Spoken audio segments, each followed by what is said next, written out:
বিজেপির সাংসদ অনন্ত মহারাজ দেশের প্রধানমন্ত্রীকে পাকিস্তানি বলছে।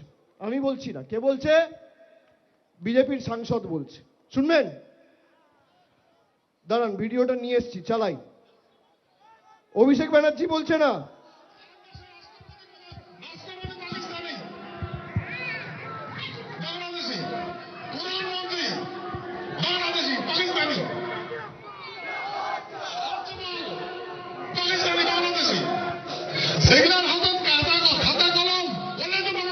শুনতে পাচ্ছেন?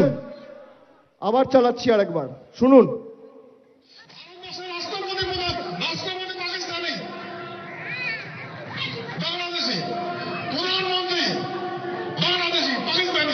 বলছে ভারতবর্ষের প্রধানমন্ত্রী বাংলাদেশি।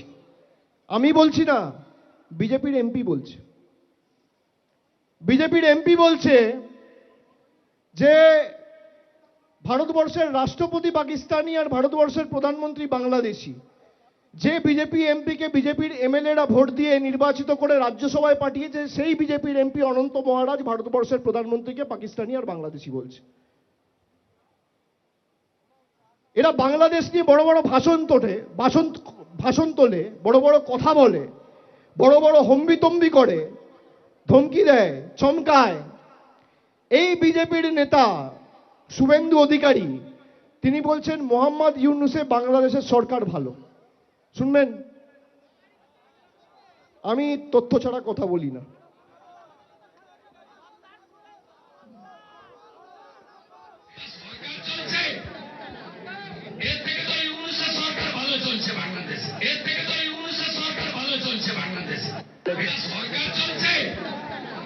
শুনছেন?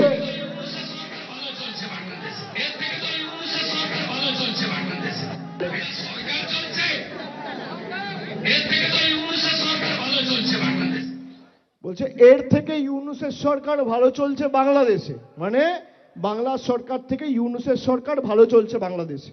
আপনারা গত 20 দিন বা 1 মাসে বাংলাদেশে যে নির্মমভাবে দীপু দাসকে হত্যা করেছে তার ঘটনা দেখেছেন।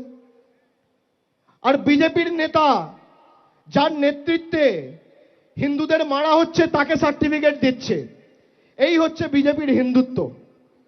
আমি বলছি না, বিজেপির নেতার মুখের কথা ভিডিওতে চালালাম। আর যদি মিথ্যে হয়, বুকের পাটা থাকে, তাহলে আমার বিরুদ্ধে মামলা করে হাইকোর্টে মামলা করে আমাকে জেলে ঢোকাও। দুধ কা দুধ, পানি কা পানি। কে সত্যি কথা বলছে? আমি তো ওপেন বলছি। এখানে এত ক্যামেরা রয়েছে, যে কেউ রেকর্ড করছে, মিডিয়ার বন্ধুরা রয়েছে, আপনাদের সবার হাতে ফোন রয়েছে। ওপেন মাইকে চালিয়ে শোনালাম তো। এরা নিজেদের হিন্দুদের রক্ষাকর্তা, ধারক বাহক বলে দাবি করে।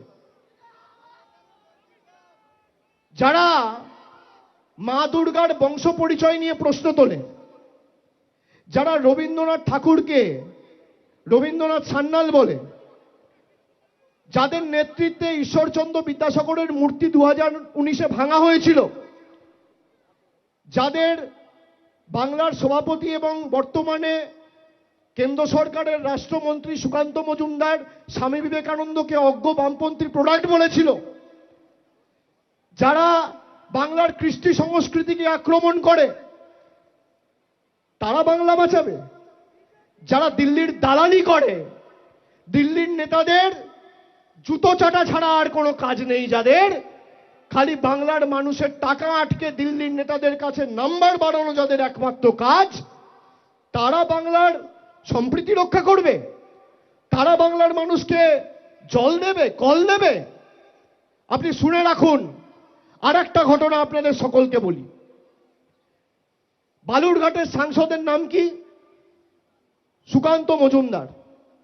আপনারা দেখেছেন সমাজ মাধ্যমে 3-4 দিন আগে আমার কাছে 2জন ছেলে এসছে। আমি তাদের সাথে যোগাযোগে ছিলাম। তাদেরকে আলাদা করে মহারাষ্ট্রে তারা 7 মাস জেল খেটেছে। তাদের একমাত্র দোষ যে তারা মহারাষ্ট্রে গিয়ে কেন বাংলায় কথা বলেছে। একজনের বাড়ি তপনে, একজনের বাড়ি কুমারগঞ্জে। তপন আর কুমারগঞ্জ দুটোই বালুরঘাট লোকসভা কেন্দ্রের অধীনে। একজনের নাম অসিত সরকার আর একজনের নাম গৌতম বর্মন। গৌতম বর্মন কি করে জানেন? গৌতম বর্মন বিজেপির বুথের সভাপতি। তারা বলছে যে আমরা বাংলায় কথা বলেছি বলে আমাদের মহারাষ্ট্রের ভিওয়ান্ডি পুলিশ হাতে লকআপ লাগিয়ে একদম থানায় নিয়ে গিয়ে জেলে ঢুকিয়েছে। আমাদের একমাত্র দোষ, আমরা বাংলায় কথা বলেছি, জোর জবরদস্তি আমাদের বাংলাদেশি বানিয়ে জেলে ঢুকিয়েছে। তো আমি বললাম, তোমাদের সাংসদ ওখানে, বিধায়ক তোমাদের, তোমরা ফোন করনি? বলছে দাদা কষ্টের কথা কি বলবো, বউকে ফোন করে বললাম, বউ গিয়ে সুকান্ত মজুমদারের সাথে কথা বলে পায়ে ধরে হাউমাউ করে কাঁদলো, একটা ফোন পর্যন্ত করেনি, বলছে জেলে গেছে যাক।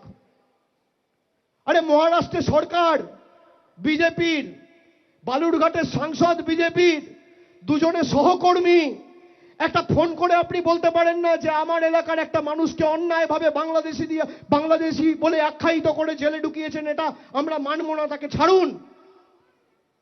এইটুকু বিবেক, এইটুকু আত্মসম্মান বোধ, এইটুকু সচেতনতা বাংলার প্রতি ভালোবাসা যার নেই, তারা আর যাই হোক কোনোদিন বাংলাকে ভালোবাসতে পারে না। সেই বিজেপির বুথ সভাপতি গৌতম বর্মনকে মহারাষ্ট্রের লোয়ার কোর্টে আমরা লড়াই করে বালুরঘাটে তার বাড়িতে পৌঁছে দিয়েছে, যে তার নাম হচ্ছে তৃণমূল কংগ্রেস। বিজেপির বুথ সভাপতিকে তার বাড়িতে পৌঁছে দিয়েছে। যে বিজেপি নিজের বুথ সভাপতিকে রক্ষা করতে পারে না, সে বিজেপি বাংলার মানুষকে রক্ষা করবে? সে বিজেপি আপনাদের রক্ষা করবে? যে বিজেপি 5 বছর শুধু কেড়েছে, আবাসের টাকা কেড়েছে, জলের টাকা কেড়েছে, সর্বশিক্ষা মিশনের টাকা কেড়েছে, রাস্তার টাকা কেড়েছে, 100 দিনের টাকা কেড়েছে, সেই বিজেপি আপনাদের টাকা দেবে?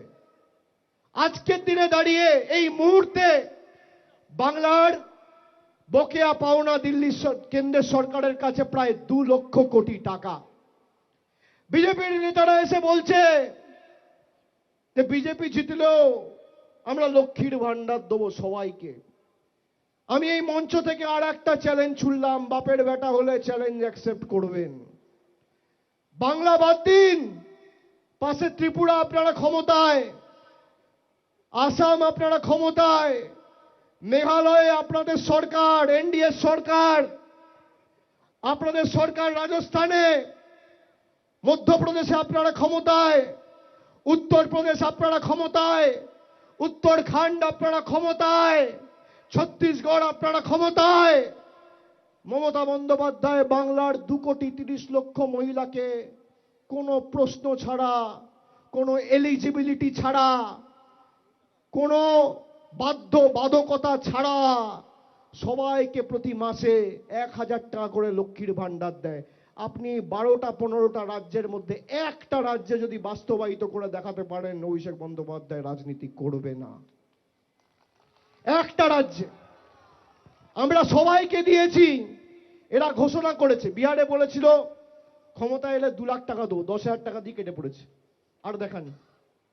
মহারাষ্ট্রে বলেছিল লক্ষ্মীর ভান্ডার দেবো, তারপর কি দেখলাম, ভেরিফিকেশনের নাম করে প্রায় 70 লাখ মহিলাকে বাদ দিয়ে দিয়েছে। 60 লাখ 70 লাখ মহিলাকে বলছে এলিজিবিলিটি ক্রাইটেরিয়ায় পড়ে না। এই হচ্ছে বিজেপি। এবিপি আনন্দ, এগিয়ে থাকে, এগিয়ে রাখে।